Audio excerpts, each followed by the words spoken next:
A long time ago, in a land where animals and humans lived together, there was a great and powerful king named Gudu. King Gudu was beloved by all, and every morning people from near and far would journey to his palace, bowing low before him and greeting him.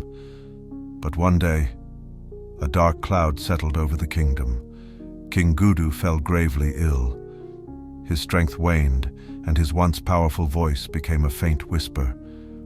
The best medicine men from every corner of the land were summoned, but none could cure him. The people began to fear that their beloved king would soon pass away. In desperation, King Gudu called for Jako, the feared and powerful Babalawo, who lived deep in the evil forest. When Jako arrived, the air in the palace grew tense. Even the bravest warriors felt a chill as the Babalawo approached the king's bed. "What do you see, O great healer?" King Gudu asked, his voice trembling with the weight of his illness. Jako examined the king, his eyes narrowing as he took in the severity of the sickness. After a long silence, he shook his head solemnly.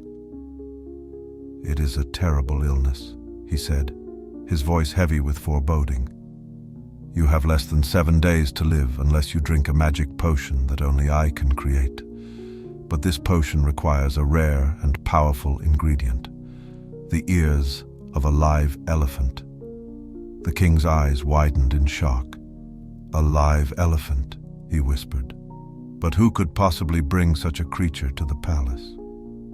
The king knew that sending his hunters to kill an elephant would not help. The Babalawo's potion required the ears of a living elephant. But capturing one alive seemed an impossible task. In a final act of desperation, King Gudu made an announcement that echoed throughout the land. "Anyone who can bring me a live elephant within 5 days will receive half of my kingdom and my beautiful daughter, Winda, as a bride." The news spread like wildfire, reaching every corner of the kingdom. Among those who heard the king's desperate plea was Torty, the clever tortoise.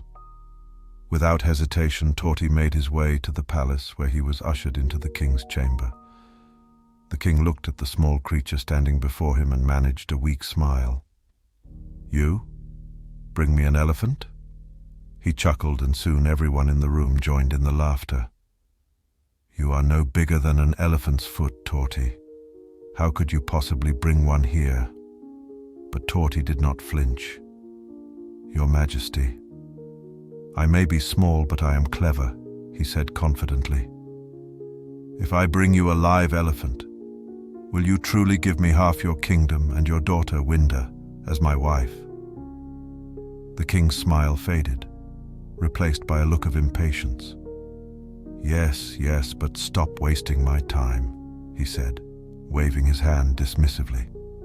"You have no chance of doing this." Torty smiled slyly. "I have only one request before I go, Your Majesty." The king sighed heavily. "What is it?" "Please have a deep pit dug at the gate of the palace," Torty requested. "Make it deep enough to trap an elephant. Then cover it with mats and place a throne as grand as yours right in the middle. If you do this, I promise to bring you an elephant tomorrow." The king, though skeptical, was desperate to be healed. "Do as he says," King Gudu ordered his men. "We have nothing to lose." As the pit was being dug, Torty muttered to himself, "True, the elephant is big, but I am cleverer." With a mischievous glint in his eye, he left the palace to prepare for the next day's adventure.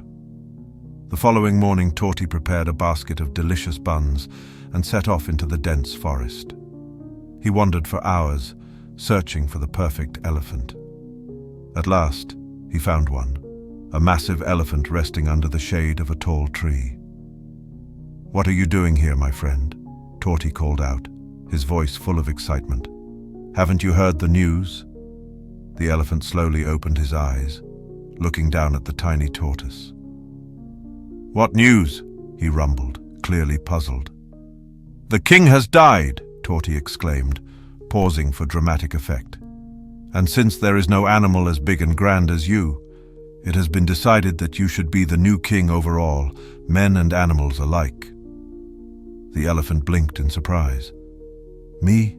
A king?" he asked, his voice full of disbelief. "But I am too big, too slow, and too awkward to be king." Torty grinned. "Nonsense. Everyone thinks you are perfect for the role. Why, they've already started preparing a feast in your honor. Look, I even brought you some buns from the palace kitchen." The elephant's trunk reached out, and he took one of the buns. This is delicious," he trumpeted, his eyes lighting up with joy. "There's plenty more waiting for you at the palace," Torty said, his grin widening. The thought of being crowned king and enjoying more of the tasty treats was too tempting for the elephant to resist.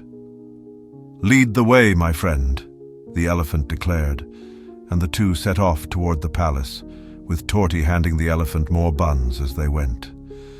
As they approached the palace gates, musicians and singers, secretly arranged by Torty, began to sing, "King Elephant is coming, King Elephant is coming." The elephant puffed out his chest, feeling more regal with every step. He swayed to the rhythm of the music, basking in the attention as he neared the palace. "There it is, the throne, waiting just for you."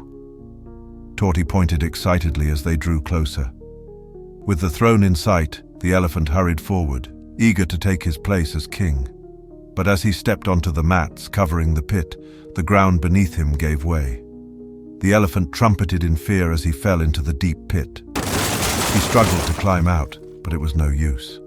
The pit was too deep, and soon the mighty elephant was no more. Back in the palace, Yakko the Babalawo took the elephant's ears and made the healing potion for King Gudu. The potion worked wonders, and the king's strength returned. He was overjoyed and, true to his word, rewarded Torty with half of his kingdom and gave him his beautiful daughter, Winda, as his wife.